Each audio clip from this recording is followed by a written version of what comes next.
अस्सलाम वालेकुम फ्रेंड्स, अगर आप सोच रहे हैं कि ये चॉकलेट केक है तो बिल्कुल आप गलत हैं, क्योंकि इस केक में ना ही कोई चॉकलेट है ना कोई मशीन है, बिना ओवन के ये हमने बनाया है। फिर भी आप देखें इसका टेक्सचर, इसका कलर लग रहा है ना सेम बेकरी जैसा, कितना सॉफ्ट और मॉइस्ट। आज मैं आपको वो रेसिपी देने वाली हूँ जो 99% लोग अक्सर गलत बनाते हैं या जानते ही नहीं हैं। ये चॉकलेट केक बिगनर्स के लिए 100% फेल प्रूफ रेसिपी है। आप ये रेसिपी ज़रूर ट्राई करें जो बिगनर्स हैं। तो अगर आप भी चाहते हैं घर पे चॉकलेट केक बनाना कम इंग्रेडिएंट्स में, तो रेसिपी को आपने मिस नहीं करना, एंड तक ज़रूर देखना है। यहाँ पर मैं आपको सिंपल पतीले में केक बनाना सिखा रही हूँ। इस तरीके से आपने ऑयल ब्रश कर लेना है, और मैंने यहाँ पर बटर पेपर का यूज़ किया है, मेरे पास अवेलेबल था, मैंने लगा लिया। आपके पास नहीं है, सिंपल मैदा डस्ट करके बाकी का मैदा डिस्कार्ड कर दें। इसे केक चिपकता नहीं है, लगता नहीं है। यहाँ पर मैं मेजरिंग कप्स का इस्तेमाल कर रही हूँ। अब यहाँ पर कोई मशीन हम इस्तेमाल नहीं करेंगे, सिंपल जो ब्लेंडिंग जार होता है जिसमें आप अक्सर कोई जूस वगैरह बना लेते हैं, टमाटर चॉप कर लेते हैं, ये वो सिंपल ब्लेंडिंग जार है। अब यहाँ पर 3 अंडे ले लिए हैं। अलग अलग आपने अंडे ऐड करने हैं, एक साथ आपने ऐड नहीं करने, रूम टेम्परेचर पे हैं अंडे।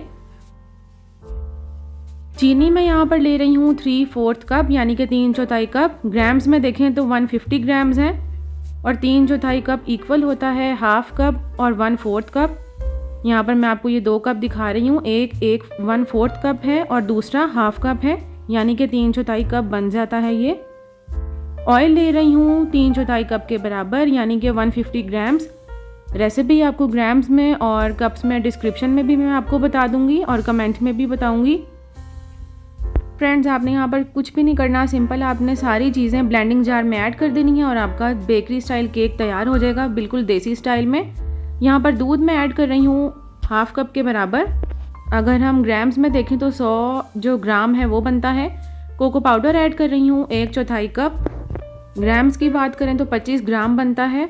अब आपने ब्लेंडिंग जार जो है वो कवर कर देना है और आपने इसको ब्लेंड कर लेना है 2 मिनट के लिए। ये मैं आपको जिस तरह दिखा रही हूँ इस तरीके से। यहाँ पर कोई भी आपका जमा हुआ कोको पाउडर नहीं रहना चाहिए। आपने लगातार 2 मिनट के लिए इसको ब्लेंड करना है, ताकि जो हर अज्जा है आपका वो अच्छे से ब्लेंड हो जाए। अब यहाँ पर मैं वनीला एसेंस ऐड कर रही हूँ 1 टीस्पून, यानी कि 2 ग्राम। अगर आप वनीला एसेंस नहीं ऐड करना चाहते, यहाँ पर आप कॉफ़ी भी ऐड कर सकते हैं अच्छे टेस्ट के लिए। 1 टीस्पून कॉफ़ी ऐड कर सकते हैं आप, ऑप्शनल है। वनीला एसेंस ऐड करते हैं ताकि जो अंडे की स्मेल है वो ख़त्म हो जाए। अच्छे से आपने इसको अब मिक्स कर लेना है। तो केक का जो बैटर है वो यहाँ पर हमारा बस तैयार होने वाला है। अब ड्राई इंग्रेडिएंट्स की बारी है। आपने हमेशा छान कर ये खुश्क अज्जा ऐड करने हैं।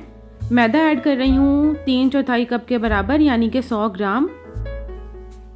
इसी तरीके से जैसे हमने पहले वेट इंग्रेडिएंट्स में 3/4 कप का इस्तेमाल किया है, इसमें भी वही करेंगे, यानी कि 1/4 कप और half cup. Baking powder add कर रही हूँ 1 टीस्पून। ग्राम की बात करें तो 4 ग्राम है। अच्छे से आपने इसको हैंड विस्कर से बीट कर लेना है, मिक्स कर लेना है। छानते क्यों हैं? क्योंकि जितने भी इसमें लम्स हैं, गुठलियाँ हैं, वो ना बने, इसलिए। केक आपका बन तो जाता है लेकिन वो टेक्सचर नहीं आता है इसमें। आप जब उसको खाते हैं तो अंदर गुठलियाँ और इस तरह की चीज़ें होती हैं कि जो अच्छी नहीं लगती, इसीलिए हम जो खुश्क अज्जा हैं वो छान लेते हैं। साइड्स आपने क्लीन कर लेनी है, कोई भी आपका जो बैटर है वो इस तरह वेस्ट ना हो। तो आपने अपना जो केक मोल्ड तैयार किया था सबसे पहले वो आपने ले लेना है और अपना बैटर इसमें डाल देना है। अच्छे तरीके से जो बोल है वो क्लीन कर लें। टैप टैप करेंगे, जितने भी एयर बबल्स हैं वो हम निकाल लेंगे। अब आप अगर देगचा ले रहे हैं, पतीला, कोई भी कढ़ाई ले रहे हैं, आपने इस तरह स्टैंड रख लेना है, वायर रैक। 5 मिनट के लिए प्री हीट करेंगे। प्री हीट के बाद आपने अपना मोल्ड रख देना है और बेक कर लेना है 40 से 50 मिनट के लिए, लो टू मीडियम फ्लेम पर। तो यहाँ पर हमारा जो केक है वो बेक हो चुका है। आपने इस तरह कोई भी बारबेक्यू स्क्यूअर, कोई भी स्टिक इंसर्ट करनी है, देखनी है कि केक, अगर आपकी स्टिक गीली है तो आप इसको 5 मिनट के लिए और मज़ीद बेक करें। यहाँ पर ये केक बिल्कुल परफेक्टली बेक हो चुका था। आपने इस तरह छुरी की मदद से साइड्स को अलग कर लेना है। यहाँ पर मेरे पास एक केक का जो बोर्ड आता है वो पड़े हुए थे तो मैंने यूज़ कर लिया। इसके ऊपर अब मैंने इसको उल्टा कर सिंपल इस तरह आपने डाल लेना है। जो इसका बटर पेपर है वो रिमूव कर लेंगे। अब आपने इसको रूम टेम्परेचर पर ठंडा होने देना है। तो ये केक देखें कितना सॉफ्ट, कितना स्पॉन्जी और मॉइस्ट बना है। बिल्कुल घर में आपने बेकरी जैसा जो स्पॉन्ज है ना वो तैयार कर सकते हैं। अब यहाँ पर चॉकलेट गनाश मैं आपको बनाना बताऊंगी बिना चॉकलेट के। तो सबसे पहले यहाँ पर कोको पाउडर ले लेंगे 1/4 कप यानी कि 25 ग्राम। हम इसमें कोई भी एक्सपेंसिव चॉकलेट किसी भी चीज़ का इस्तेमाल नहीं करेंगे। यहाँ पर मैं आपके सामने ही केक बनाऊंगी, आप देख सकते हैं। अगर आप ज़्यादा डार्क कलर चाह रहे हैं कोको पाउडर, आप इसमें 2 टेबलस्पून मज़ीद एक्स्ट्रा और ऐड कर सकते हैं। बिल्कुल घर में आपके पास ये सिंपल चीज़ें अवेलेबल होती हैं, तो आप जब भी आपका दिल करे आप बना सकते हैं। कॉर्नफ्लोर ऐड कर रही हूँ 1 टीस्पून। दूध ऐड कर रही हूँ 1/2 कप यानी कि 100 ग्राम के बराबर। हर चीज़ रूम टेम्परेचर की होनी चाहिए, ठंडी चीज़ आपने इस्तेमाल नहीं करनी।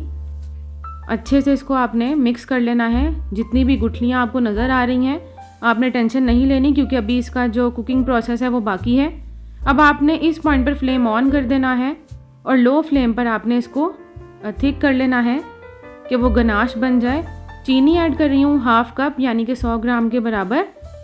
चीनी, इसमें कोई टेंशन की बात नहीं है, कोई आपको पिसी हुई चीनी लेने की ज़रूरत नहीं है क्योंकि ये मेल्ट ही होनी है।